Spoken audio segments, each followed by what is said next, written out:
por que os pastores dizem que nova aliança começa em Mateus, né? O Flávio Silva perguntou. É porque assim, Mateus, gramaticalmente não, escrito, na forma escrita, né? Da forma escrita, se diz que o Novo Testamento começa em Mateus, né? Porque já começa a contar a história de Jesus. Mas o novo pacto, a nova aliança, tá? Ela só começa de fato a vigorar, entrou em vigor apenas quando Cristo morreu, ressuscitou e subiu aos céus. Morre, ressuscita e sobe aos céus, começa o novo pacto. Então, quando você lê Mateus, Marcos, Lucas e João, você está lendo livros, tá? Embora, como eu disse, né, da forma escrita, está dentro do Novo Testamento, entre aspas, porque está contando já a história de Jesus, que ele veio para levar o antigo pacto à conclusão, né? Mas está dentro do contexto do antigo pacto. Ali a lei ainda está erguida, a lei ainda está em vigor. Ok? Quando você tem que ler com essa mente.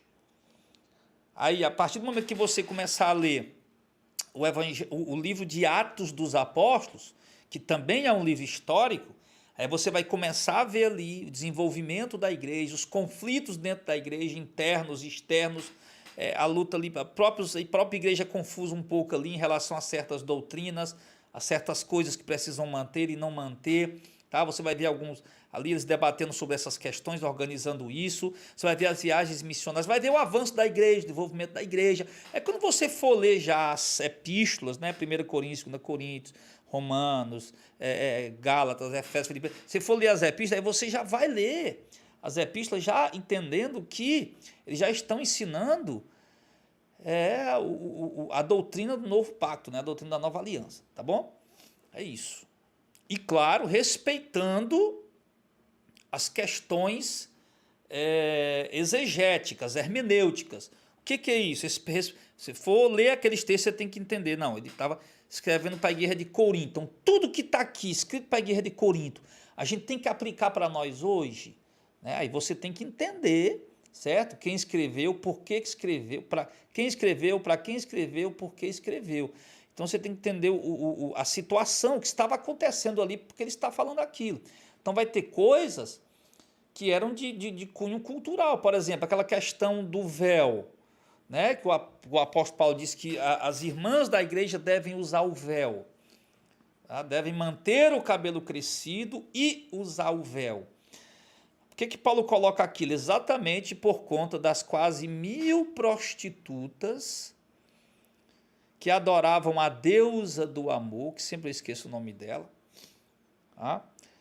E elas cultuavam a deusa do amor se prostituindo, elas iam para as ruas, para os portos, fazer sexo com os homens, né, dedicando aquele ato como um sacrifício à deusa delas.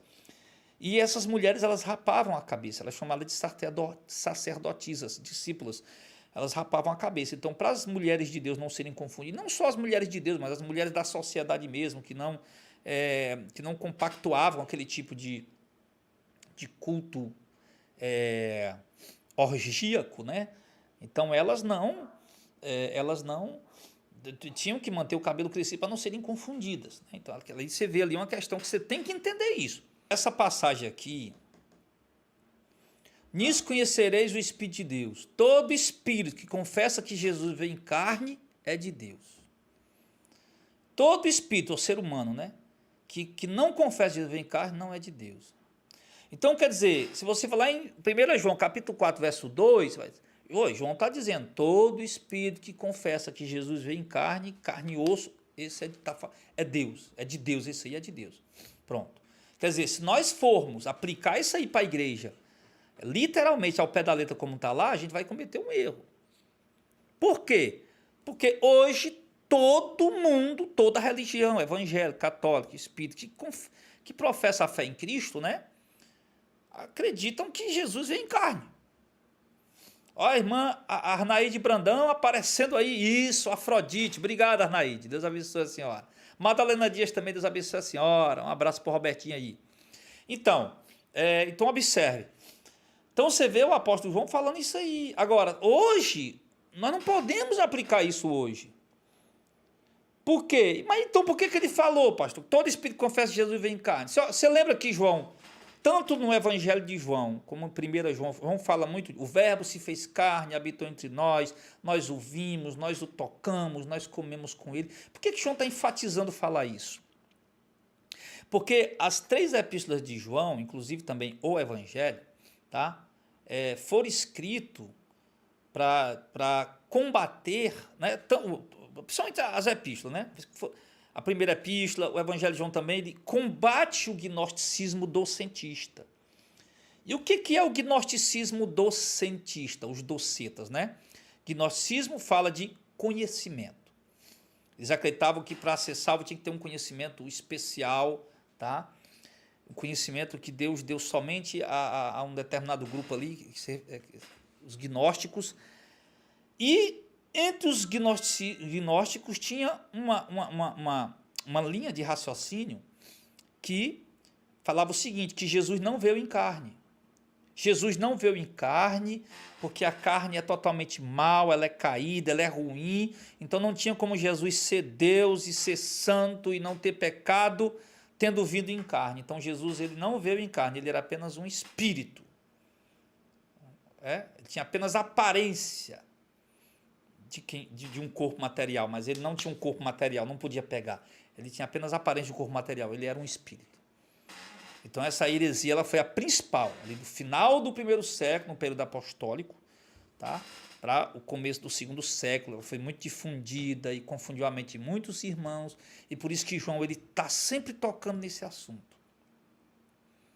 Então por isso que ele vai dando desfecho, ele começa a 1 João falando sobre isso, já o capítulo 1, a vida foi manifesta aqui, ó. No 1 João 1:1, ó, o que era desde o princípio, o que vimos, o que ouvimos com nossos olhos, o que temos contemplado, nossas mãos tocaram da palavra da vida, porque a vida se manifestou, nós a vimos, testificamos, comunicamos a vocês a vida eterna. Aí ele vai falar, mas vai continuar falando e vai dizer um momento aqui que vai dizer que tocaram nele, que andou com ele, comeram com ele. Então assim, então você tem que, para aplicar isso para hoje, você tem que levar em consideração qual é a heresia que está tendo hoje.